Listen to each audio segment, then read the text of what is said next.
we are trying to run away. The same people who thingified our foreparents, transformed, still did not truly, many of them, respect our humanity. So that's self-hatred. And many of us have allowed ourselves to be manipulated into this type of self-hatred within the struggle. I didn't want to come online to talk about this issue because there are so many burning things that are going on in the struggle. And a good number of individuals who used to show up online have technically disappeared. They no longer have the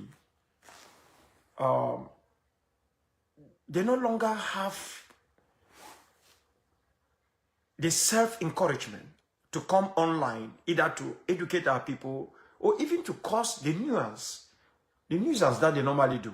Because some of these nuisance has really been good, because at times it's a good laugh, or it makes us to sit on our toes.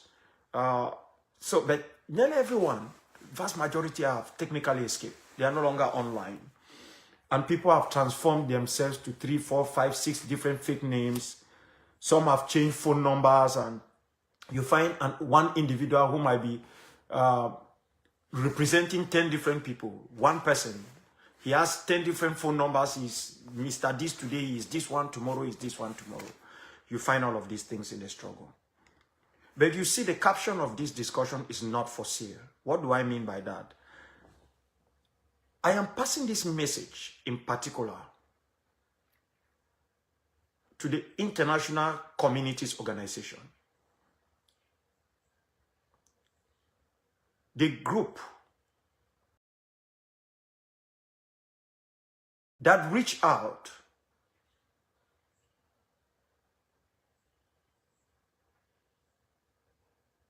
to one of our own brother and son.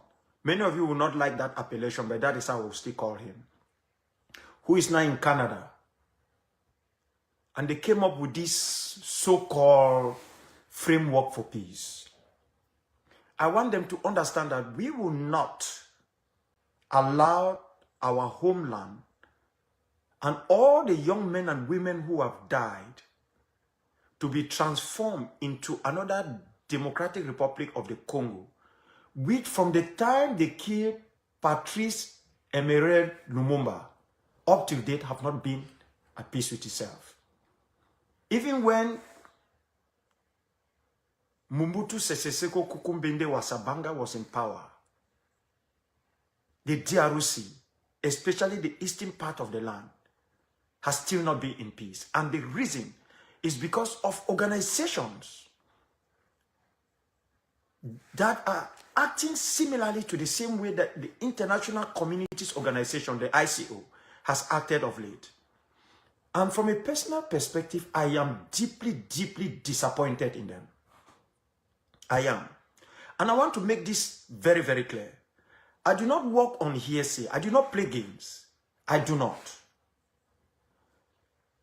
I know of recent, Dr. Janarius Asongu said some stuff I call crazy stuff, because I've not met with him, I've not spoken with him.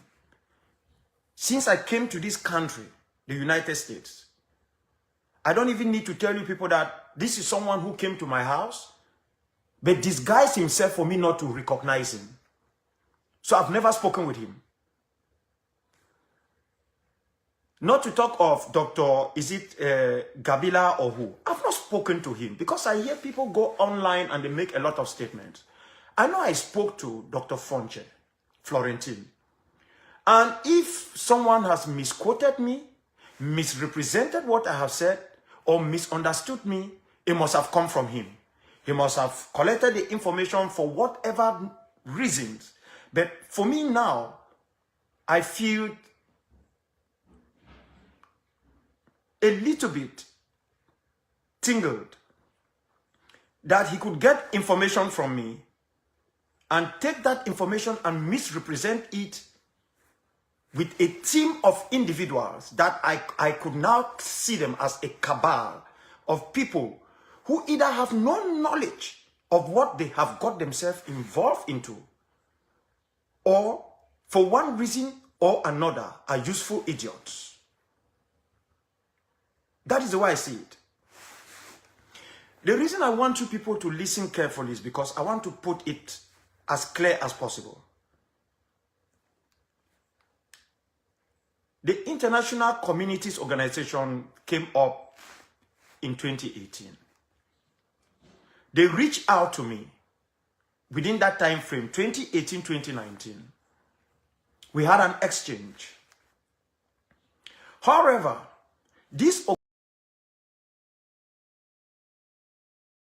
principal architect, Mr. James Holmes, is a financial individual, someone working in the financial industry. They own a bank. Decided that when it was time to take whatever action they want to take, they needed a soft spot. They needed somebody that they could use, they could prop. And that is how they got the other young man, Capo Daniel. What I'm saying is what I've discussed with them, and I've discussed this with Capo. I've asked Capo, why do you think the ICO decided to come to you? Why? They came to me, 2019. If they thought they have gotten something that was good, and they wanted to get involved in resolving this conflict in the right way, that all conflicts are supposed to be resolved. How come that the ICO decided to reach out to humanitarian dialogue in Switzerland, trying to ask them about Capo Daniel and how they could prop him up? How they could prop him up so that they could use him for whatever stuff they are trying to do with La République du Cameroon in the guise of trying to resolve the conflict. This is exactly what happened. I've discussed this in a meeting myself, Capo, Dr. Fontaine, Barrister Cheps. And I asked, why do you think they came to you? And the answer is simple. It is because they thought he is a weak link. They are looking for someone who is weak, someone they could manipulate, someone they could use. That is why they will reach out to HD. And they are trying to find out about him because he was already making certain statements online. They wanted to find out and to prop him. Do you know what it means to prop an individual? Because this is exactly what the West have done in Africa and created a lot of dictators. They come into a country or into a territory. They find one individual they think is a useful idiot. They pick you. They give you shower. You will not understand what I mean. Literally, they shower you and then they make sure they give you good body wear, perfume to put on, so that they can now use you in taking you to go through that party that they want to go into. So they came into the continent. They will go like to a country like Zaire, Congo, Democratic Republic, pick up Mobutu, arrange for Mobutu to kill Lumumba, prop up Mobutu, fix him up. This is what the Belgians did. And then they place him there. And somewhere along the line, the CIA said, thank you, Belgium. The CIA jumped on board. And Mobutu left that country, not only killing so many people, he created the situation that you find in the eastern part of the Democratic Republic of Congo up to date, which has become a fief, a bastion for chaos, for minerals, by multinational firms, all from the Western world. So they needed someone to prop. This is what they said. They want to prop him up. Why do you want to prop him? You come into a struggle. You say you want to resolve the struggle. And you are not like, let me put it this way. If France or the United Kingdom as a country comes into a struggle and said, okay, we will look all of these people who are actors in this struggle, from the side of the non-state actors, we will pick one person we think we can use and prop that individual. You will understand that when they prop that individual, they will be doing that for their own interests. Take, for example, that the USA or the UK wants to prop me up. Yeah, they will be propping me up. One, they might think that I might be the closest person who could deliver, not only for my people, but for them. Because they look at the benefits, the economic benefits. That is how states operate. States operate on benefits, whether you like it or not.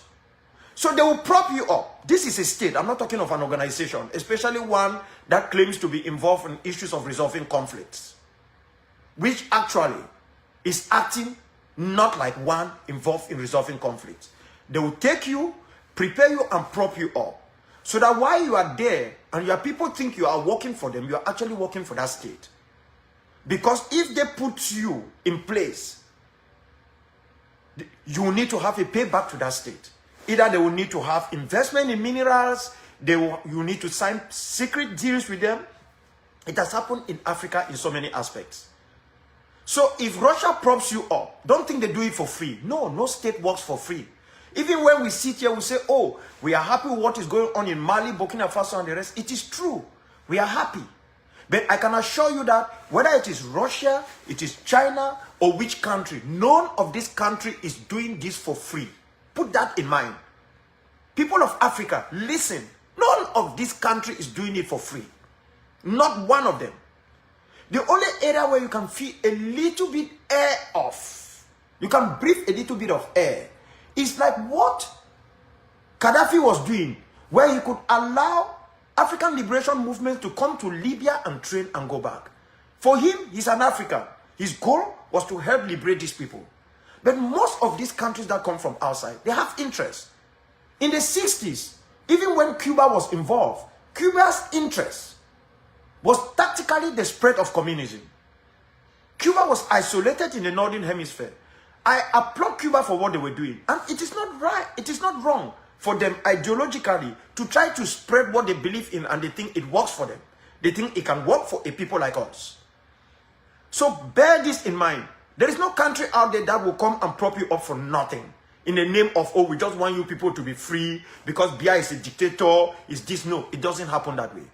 However, organizations that wants to prop you up, be very careful with them. When an organization that is involved in conflicts, as they say, says they're looking for someone who is weak enough that they can prop up so that that person can do their bidding, be very careful with that organization. I deal with everybody. I was aware of this, but I still thought we could work with still the same ICO and try to change things for the good of our people. Make them see the better way to go. Because we don't shut doors. You don't know which black cat can come out there and do something that is favorable for what all of us want. However, the ICO once and forever continuously proved to me as an individual that they have no idea of what they are trying to do. Or they thought they were too smart for us. They have gotten someone they can use and they think all of us can just fall on board and agree on everything. It didn't work well. These are things nobody will explain to you. I met with the ICO and I told them, I am prepared to work with you people as long as we'll be able to do it work for our people better. And the question I asked Capo, that question I said I asked Capo, why did you think the ICO reached out to me in 2019? And when they think, in quote, they're working with some multinational firms in Cameroon, the ICO, and there are minerals in Cameroon these firms are interested in. Part of these minerals, most of them are in our territory. So the goal is not to achieve, in quote, a negotiated settlement. That is